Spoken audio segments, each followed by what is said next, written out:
Hi, I'm Maree Hingston. I come from Heathcote. I'm the president of the Mudrick Motley Theatre Group, who put on a production of Dimboola here in Redesdale. Now, and the hall is just over there, across the road from the pub in Redesdale, and that's the local community hall, and that's where we put on the production in the Redesdale area. We also did a production in Heathcote. Finished up doing 2 nights in Heathcote because it was so popular.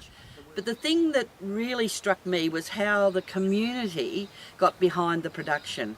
They all wanted to come and see it. Everybody was interested. When we advertised it, we said we're raising money for the Fire Recovery Committee, and that touched people because a lot of people felt that somehow they wanted to contribute, they wanted to help. It's amazing. It finished up with over 400 people over 3 nights saw this production. Now, for a little amateur theatre group in Heathcote, Victoria, that's a pretty good outcome for us. So pleased because we were able to present the Fire Recovery Committee, the local group who had got together to support the people who had been through the fires just down the road at Barfold.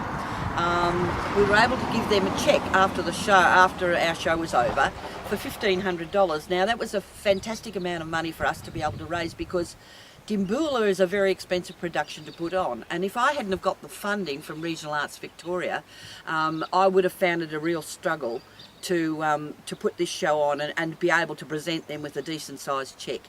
We would have been. We still would have gone ahead if we hadn't have got it, but if it wasn't for that, I wouldn't have been able to say to my actors, well, look, I can cover your petrol costs or whatever it was that they needed, because some of them were travelling quite long distances to be involved in the show, but they were all so reliable and helpful. It was just wonderful that Regional Arts Victoria gave us this extra cash. My husband said I can talk underwater.